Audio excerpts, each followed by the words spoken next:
Good morning everyone, welcome back to my channel মিষ্টি আলাপ। তো বন্ধুরা, সকালের আজকে চা নিয়ে তোমাদের সাথে কথা বলা স্টার্ট করছি।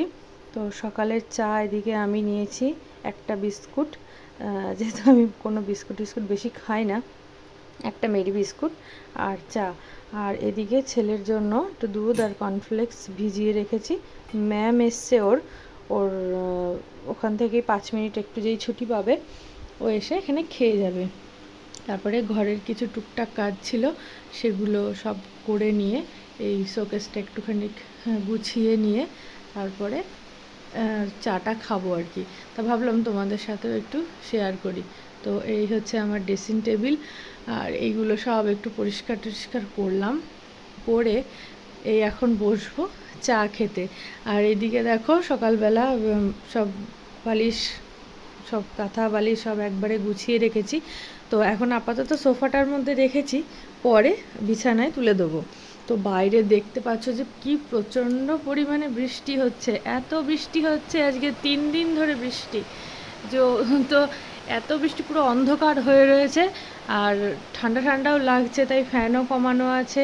আর এদিকে দেখো বিছানা টিছানা পুরো পরিষ্কার গুছিয়ে ফেলেছি।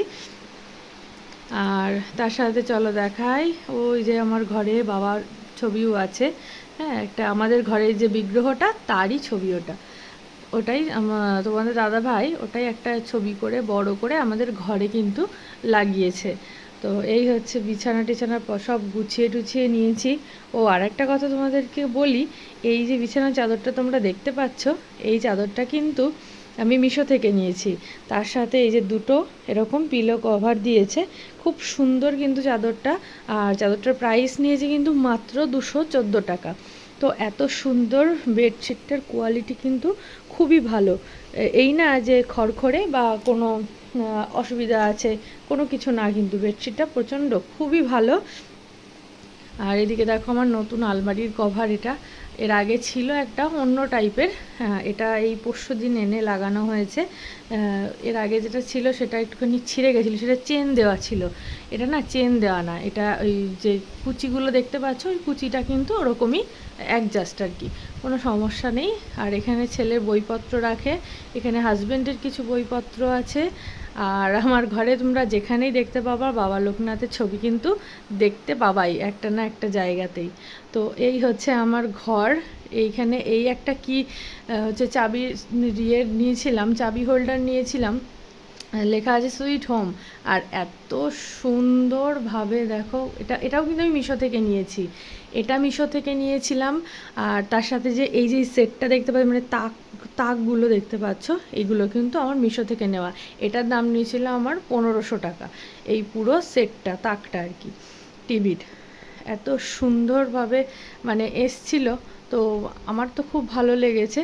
যদি তোমরা কোনো সময় মনে করো যে এত দামের জিনিস নেব, যদি ভালো না হয়। আর এই যে কম্পিউটার কভার একটা নিয়েছি, এটাও কিন্তু মিশো থেকে নেওয়া।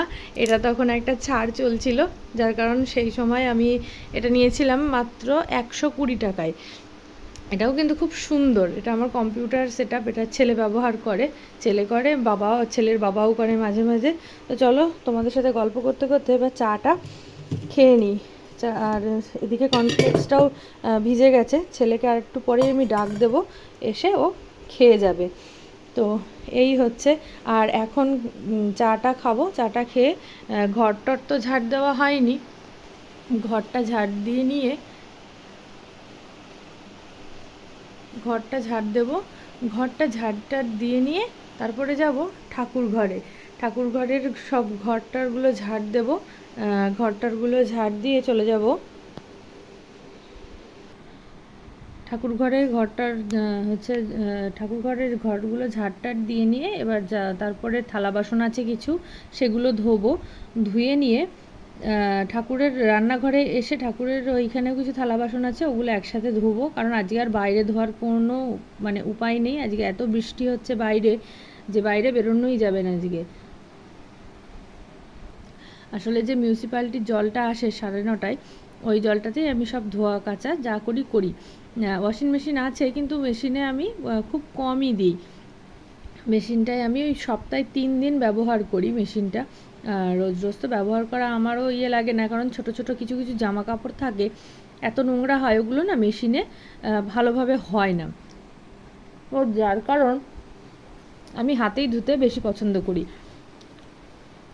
তো এই ছিল। আর অন্য দিন আর একদিন তোমাদের সাথে শেয়ার করব ঠাকুরের ঘর পরিষ্কার করা, মানে ঠাকুরের বাবার ওখানে আমি কীভাবে কাজ করি সারাদিনে, আর সারাদিনটা বাবার সাথে কিভাবে কাটাই, ওটাই কিন্তু তোমাদের সাথে পরে শেয়ার করব। তো আজকের ভিডিওটা ভালো লাগলে লাইক করো আর কমেন্ট করো, কিন্তু ভাবছি কমেন্টটাই বা তোমরা করবে কি করে, কারণ আমার দুদিন ধরে কমেন্ট সেকশন কোনো প্রবলেম হচ্ছে, যেখানে আমি না নিজে কাউকে কমেন্ট করতে পারছি না কেউ আমাকে কোনো কমেন্ট করতে পারছে, কোনো একটা সমস্যা হচ্ছে। তো যার কারণ কমেন্টটা নাই থাক, আর কি বলবো, একটা লাইক করো প্লিজ। আর তোমাদের সাপোর্ট কিন্তু খুবই দরকার আমার, একটু হলেও সাপোর্ট করো। ভিডিওটা কেমন লাগলো লাইক করলে আমি বুঝতে পারবো তোমরা যে আমার ভিডিওটা তোমাদের কেমন লাগছে। তো আরও একটা নতুন ভিডিওর সাথে তোমাদের সাথে আবার দেখা করব। Tata, bye bye. ভিডিওটা ভালো লাগলে কিন্তু অবশ্যই একটা সাবস্ক্রাইব কিন্তু করবেই, ওটা যেন ভুলো না, ঠিক আছে?